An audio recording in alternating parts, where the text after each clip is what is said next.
कह रहा है कि निम्न समीकरण के युग्म को विलोपन विधि तथा प्रतिस्थापन विधि से हल कीजिए, कौन सी विधि अधिक उपयुक्त है।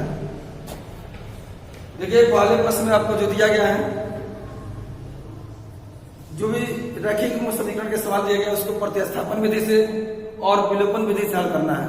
जैसा कि आप जानते हैं पिछले वीडियो में हम प्रतिस्थापन विधि विलोपन विधि को हम समझा चुके हैं उदाहरण की सहायता से। अभी इसके पहले वाले एक्सरसाइज में 3.3 में हम प्रतिस्थापन विधि से पूरा हल करने के लिए बताया गया। तो इसमें हम केवल विलोपन विधि को हम बताएंगे, प्रतिस्थापन विधि की सहायता से आप लोग हल कर लेंगे। और देखिए 2 सवाल हम बता रहे हैं पहला में।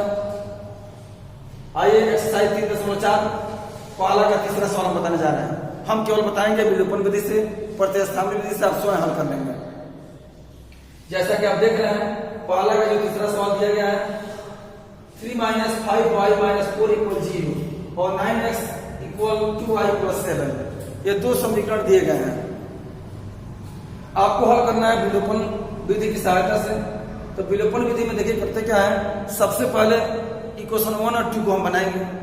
इक्वेशन 1 कैसे बनाते हैं, तो चर एक तरफ अचर एक तरफ रखते हैं। कहा जा रहा है चर को एक तरफ अचर को एक तरफ रखेंगे। जैसे 3x - 5y - 4 = 0, तो चर राशि एक तरफ -4 को इधर लाएंगे, हो जाएगा 3x - 5y = 4, यह हो गया इक्वेशन 1। चर एक तरफ अचर एक तरफ कर दिए, यह हो गया समीकरण नंबर 1। दूसरा देखिए बताया जाए यहाँ पर y को इधर लाएंगे तो 9x - 2y यह इक्वल हो जाएगा 7, यह हो गया इक्वेशन 2। यह हो समीकरण नंबर 1, यह हो गया समीकरण नंबर 2। आपको हल करना है विलोपन विधि की सहायता से। तो विलोपन माने होता है समाप्त करना, विलोप करना यानी समाप्त करना। अर्थात यहाँ पर 2 चर राशियां हैं x और y, तो इसमें से x या y एक को समाप्त करेंगे हम। अब इसके लिए नियम बताए थे हम पिछले वीडियो में कि जिस चर राशि को आपको समाप्त करना होता है उसके गुणांक बराबर करते हैं, और अगर दोनों चर राशियों के दोनों समीकरण में उस चर राशि की अगर समान चिन्ह में है तो उसको घटाते हैं, अगर विपरीत चिन्ह में है तो उसको जोड़ते हैं। जैसा कि आप देख रहे हैं, मान लीजिए हम यहाँ पर y को विलोप करना चाहते हैं, तो यहाँ y देखिए यहाँ भी पहले वाले में भी y के आगे निगेटिव है, यहाँ भी माइनस चिन्ह है। इसका मतलब दोनों समान चिन्ह है।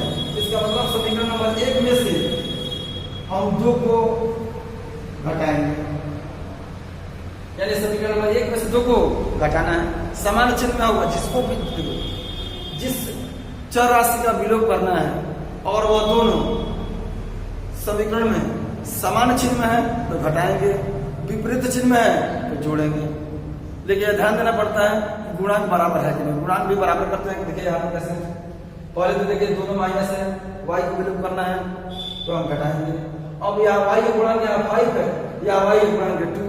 जानते हैं 5 और 2 का जो एलसीएम होता है वह 10 होता है, यानी इस y के गुणांक को भी 10 बनाएंगे और यहाँ समीकरण नंबर 2 में y के गुणांक को भी 10 बनाएंगे। तो 5 × 10 और 2 5 × 10, यानी इक्वेशन 1 में हम 2 का मल्टीप्लाई करेंगे और इक्वेशन 2 में हम 5 × 10 5 का मल्टीप्लाई करेंगे। तो देखिए समीकरण नंबर 1 में 2 को गुणा कर दे रहे हैं, समीकरण नंबर 2 में 5 से गुणा करके घटा रहे हैं।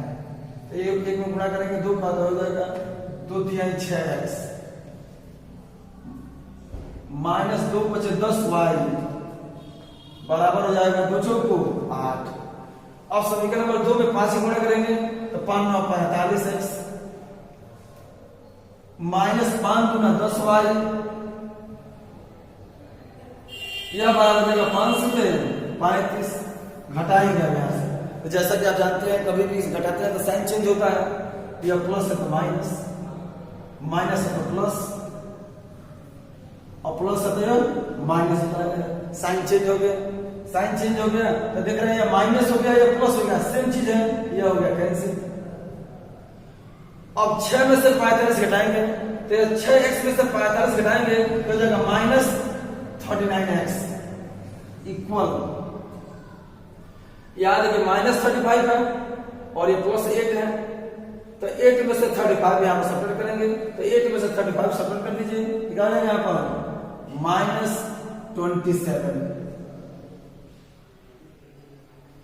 यानी x इक्वल क्या हो जाएगा -27 अपान -39, यानी x की वैल्यू देखिए कितना आ गया, माइनस माइनस कैंसिल हो जाएगा और 3 से कट जाएगा, 3 9 27 और 13 3 39, x की वैल्यू हो जाएगा 9/30, x की वैल्यू हो गया 9/30। अब यहां से देखिए बताया जा रहा है विलोपन विधि में ये x की वैल्यू जो प्राप्त हुआ है 9/13, 9/30। आप स्वतंत्र हैं, चाहे 1 में चाहे 2 में किसी भी समीकरण में रख के y का मान प्राप्त कर सकते हैं। जैसे हम इक्वेशन 1 में रख रहे हैं, इसको लिखेंगे हम putting x equal 9/30 in equation 1, अर्थात हिंदी में इसको कहेंगे x बराबर 9/13 समीकरण नंबर 1 में रखने पर, समीकरण नंबर 1 पर रख रहे हैं 3 इंटू x की वैल्यू हो जाएगा 9/30 -5y इक्वल क्या हो जाएगा 4, हो जाएगा ना 27/13 अब प्लस 4 इधर आएगा -4, आइए हो जाएगा 5y, 4 को 4 कर सकते हैं, 13 और 1 ऐसे हो जाएगा 13, 27 से 27 माइनस 13 चौको 52,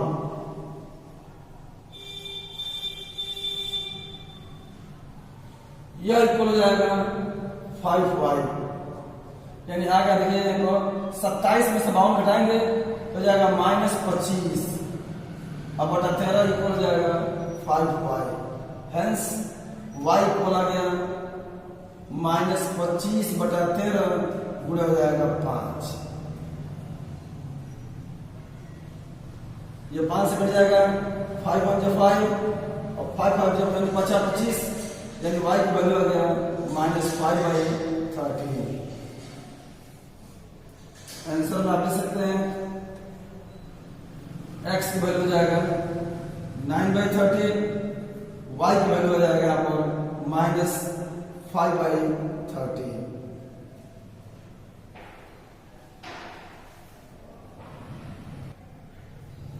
अब आइए देखिए इसी का चौथा सवाल,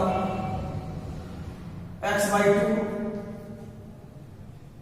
प्लस 2y/13 यह इक्वल दिया -1, बताएंगे बताइए। सबसे पहले समीकरण नंबर 1 में बनाएंगे, या आप ऐसे लीजिए कि बटा समाप्त हो जाए, 2 और 3 कैसे हो जाएगा 6, 3 गुणा करेंगे तो जाएगा 3x, 2 का मल्टीप्लाई करेंगे 2 2 जा 4y, यह इक्वल हो जाएगा 1, 6 से 1 6 यानी जाएगा 3x प्लस 4y इक्वल 6, यह हो गया समीकरण नंबर 1।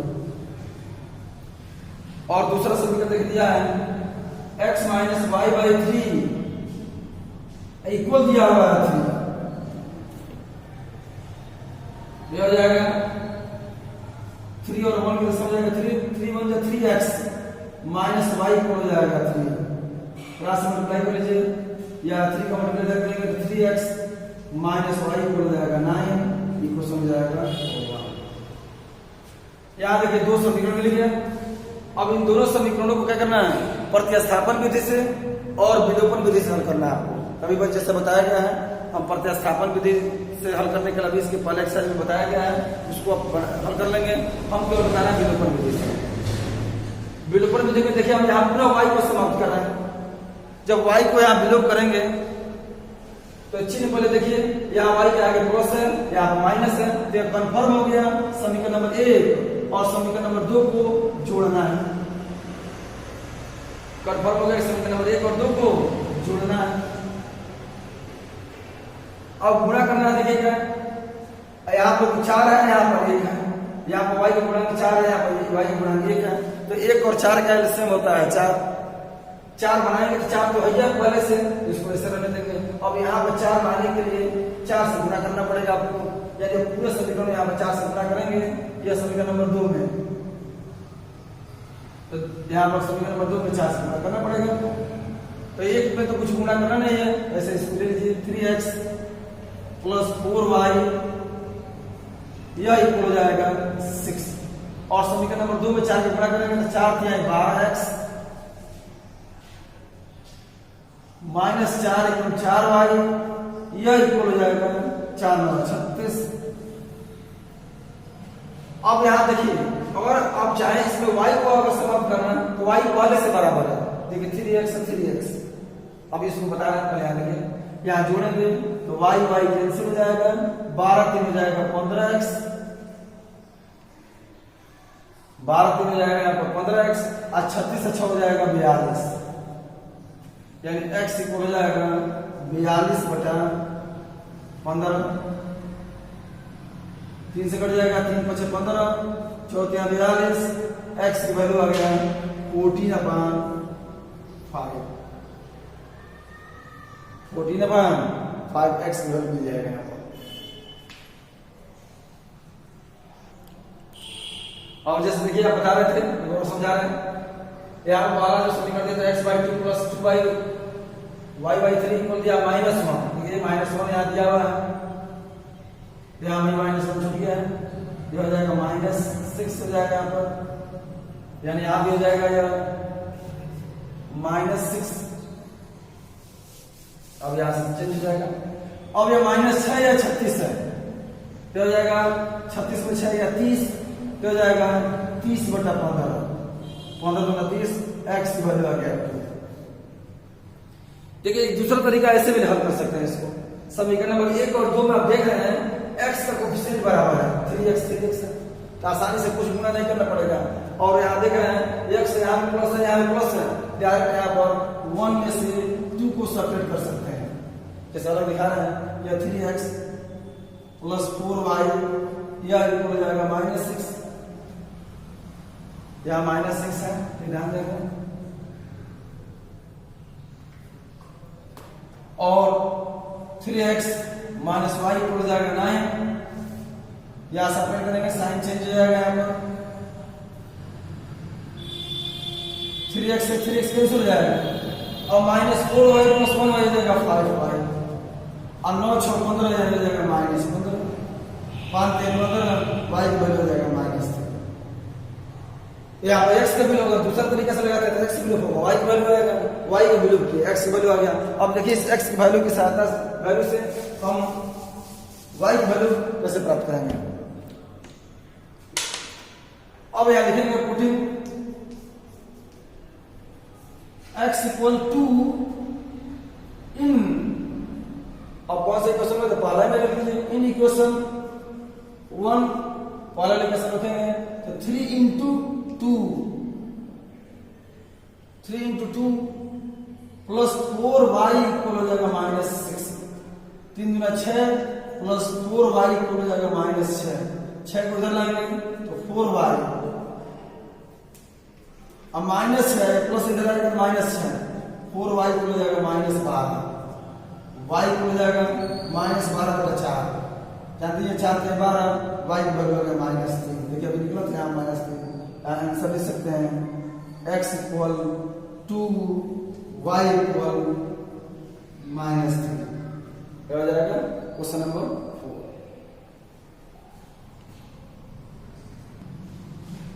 आइए देखिए दूसरा का पहला सवाल देखिए क्या दिया हुआ है 3.4, कह रहा है यदि अंश में 1 जोड़ दें और हर में 1 हटा दें तो भिन्न 1 में बदल जाती है, तो यदि हर में 1 जोड़ दें तो 1/2 हो जाती है, तो भिन्न क्या होगा।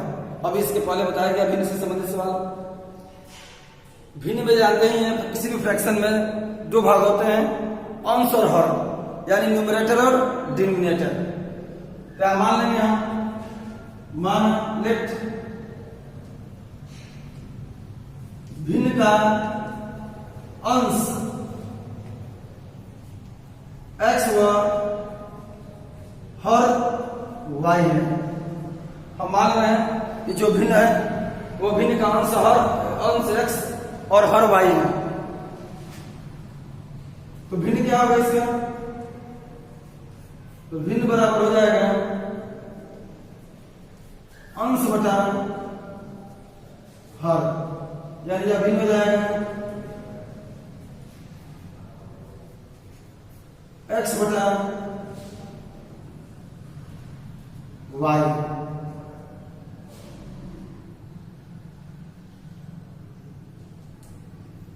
अब इसका देखिए पहला कंडीशन, फर्स्ट कंडीशन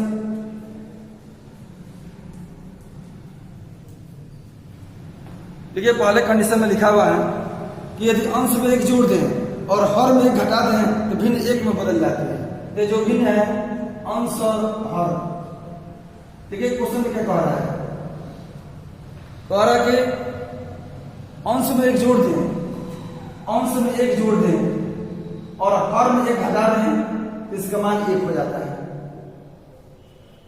इस भिन्न का मान एक हो जाता है, अर्थात इसे को एक बटा भी सकते हैं और 3 गुणा करें, क्रॉस मल्टीप्लाई करेंगे यहाँ पर तो हो जाएगा x प्लस 1 बराबर 1 से मल्टीप्लाई करेंगे y माइनस 1।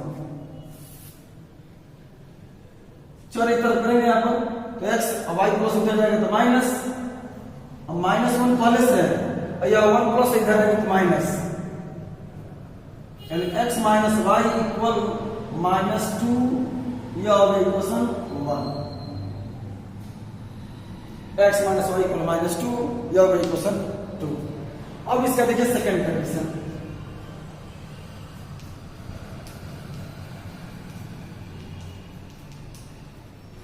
सेकंड कंडीशन से देखिए क्या लिखा हुआ है, ये जो भिन्न है x बटा y, इस भिन्न में कह रहे हैं कि यदि हर में एक जोड़ दे तो भिन्न का मान 1/2 हो जाता है, और हर में केवल एक जोड़ दे तो भिन्न का मान 1/2 हो जाता है। कंडीशन देखिए कितना आसान है, कर गए जो भिन्न है इस भिन्न के हर में अगर हम एक जोड़ दें तो इसका मान 2 हो जाता है। 3 गुणा करेंगे हो जाएगा 2x इक्वल 1 से मल्टीप्लाई करेंगे तो क्या रहेगा, यानी जाएगा 2x माइनस y इक्वल हो जाएगा y प्लस इधर है तो माइनस इक्वल हो जाएगा 1, यह होगा समीकरण नंबर 2। अब इन दोनों समीकरणों को विलोपन विधि से हल कर सकते हैं। आप देख रहे हैं कि y यहाँ भी और y का गुणा जो है बराबर है, y का गुणांक जो बराबर है और चिन्ह भी बराबर है, तो गुणांक बराबर तो कुछ गुणा करने की आवश्यकता है नहीं, और चिन्ह बराबर है तो घटाएंगे, यानी हम क्या कर रहे हैं समीकरण नंबर 2 में से 1 को घटा रहे हैं। 1 में से 2 में चाहे 2 में से 1 को घटा सकते हैं, जैसे अभी तक इससे पहले 1 में से 2 घटा रहे थे, हम 2 में से घटा रहे हैं। तो अब समीकरण नंबर 2 है 2y 2x सॉरी यह है 2x माइनस y इक्वल हो जाएगा 1 और x माइनस y इक्वल हो जाएगा -2। घटाएंगे चिन्ह बदलेगा, यहां देखिए y से y कैंसिल हो जाएगा, 2x और अधिक में से 1x सब्ट्रैक्ट करेंगे तो हो जाएगा x, आया इक्वल हो जाएगा 2 और इक्वल हो जाएगा 3। देखिए यहाँ पर x इक्वल आ गया 3, वाला मान प्राप्त हो जाएगा x, यानी भिन्न का अंश कितना हो गया 3। अब हर प्राप्त करना है तो बताया गया है, क्या लिख देंगे पुटिंग x इक्वल 3 वाला इक्वेशन बना दीजिए इन इक्वेशन 1, इन इक्वेशन 1 तो पहला इक्वेशन है x माइनस x से हम लिखेंगे हम 3 माइनस y को हो जाएगा -2, y बदल जाएंगे 3 + 2 यह इक्वल हो जाएगा y, हेंस y को हो जाएगा 5, देखिए यहाँ पर y को हो गया 5, इसलिए भिन्न कितना हो जाएगा यहाँ पर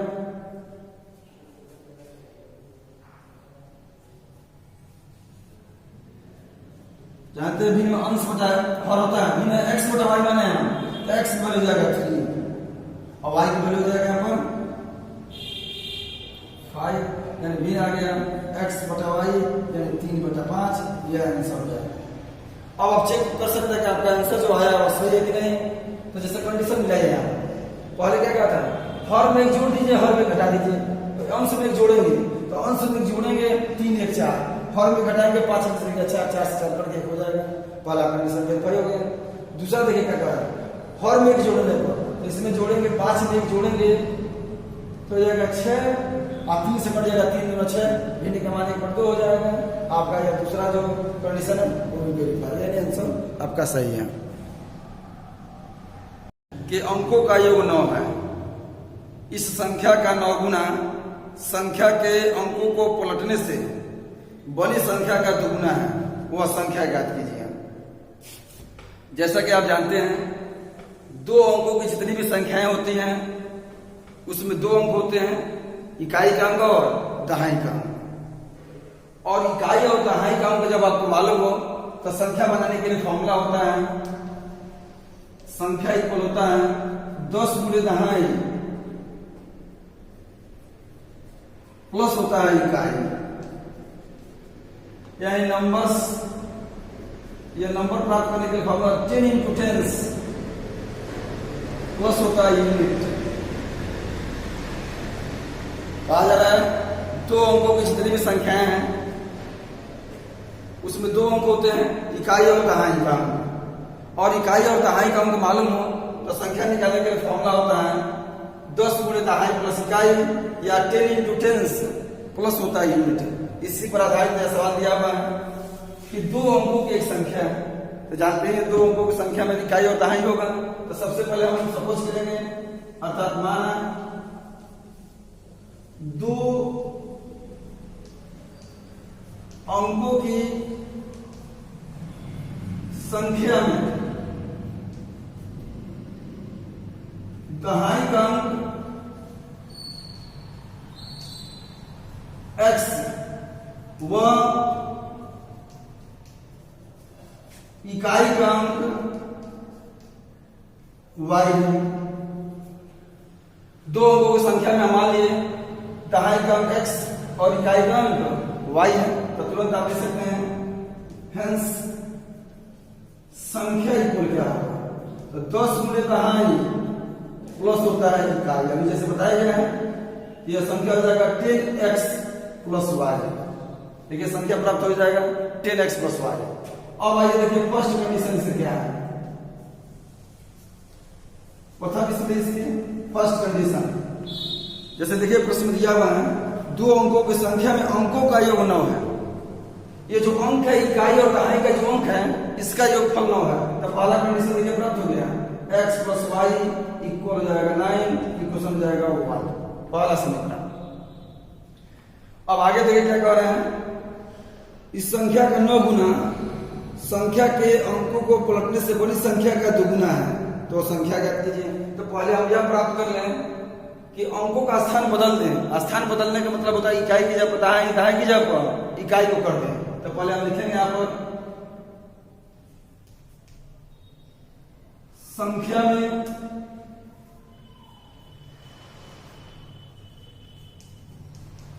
अंकों का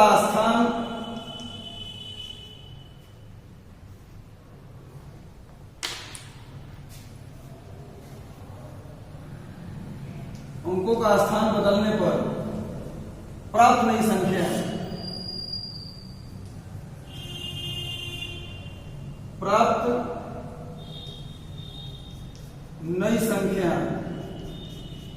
तो प्राप्त नई संख्या मतलब इकाई जब दहाई जब इकाई का कर देंगे तो हो जाएगा 10 इंटू इकाई अब प्लस हो जाएगा दहाई। अंकों का स्थान बदल रहे हैं, इकाई को दहाई के जगह पर दहाई को इकाई के जगह पर चेंज कर देंगे, हो जाएगा 10y प्लस हो जाएगा x। अब आइए देखिए इसका सेकंड कंडीशन क्या कह रहा है, द्वितीय स्थिति सेकंड कंडीशन। जैसा कि देखिए प्रश्न दिया हुआ है इस संख्या का 9 गुना संख्या के अंकों को पलटने से बड़ी संख्या का दुगुना है। तो जो संख्या शुरू में दिया हुआ निकाले आप 10x प्लस y, इसका 9 गुना, यानी देखिए प्रश्न में कह रहा है संख्या का 9 गुना यानी 9 इंटू 10x प्लस y, यह बराबर होगा अंकों का स्थान बदलने को प्राप्त संख्या का दुगुने के, यानी 2 into 10y plus x। Bracket तोड़ेंगे तो जाएगा 90x।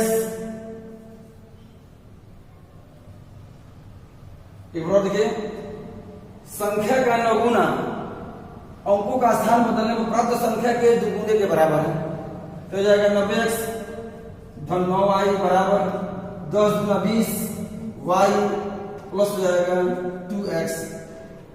चल राशि को इस तरफ लाएंगे तो 90x माइनस 2x बराबर हो जाएगा प्लस 9y माइनस 20y, यह इक्वल हो जाएगा 0। तो 90 में से 2 घटाएंगे तो जाएगा 88x माइनस 20 में से 9 घटाएंगे तो हो जाएगा 11 y 9y माइनस 20y तो हो जाएगा माइनस 11y इक्वल हो जाएगा 0। 11 से पूरा ये कैंसिल हो जाएगा, या पूरा ये समीकरण को देखिए विभाग दे दीजिए 11 से 11 88 यानी 8x 11 यह बराबर हो जाएगा 0, समीकरण नंबर जो है 2। देखिए आसानी से दो समीकरण प्राप्त हो गए, दोनों को सॉल्व कर सकते हैं। आप देख रहे हैं y यहाँ प्लस है माइनस है, जोड़ने पर कैंसिल हो जाएगा। क्या लिख रहे हैं, समीकरण 1 और 2 को जोड़ने पर जोड़ेंगे क्योंकि गुणांक में बराबर है तो x प्लस y यह इक्वल हो जाएगा 9 और 8x माइनस y इक्वल हो जाएगा 0। जोड़ दिए, साइन चेंज होगा नहीं, यह प्लस y माइनस y से कैंसिल हो जाएगा। 1x plus 8x 9x equal हो जाएगा 9, तो क्या आ गया पहला मान x इक्वल 9/9 x इक्वल 1, पहला मान आ गया, x का वैल्यू आ गया 1 और y की वैल्यू प्राप्त करेंगे।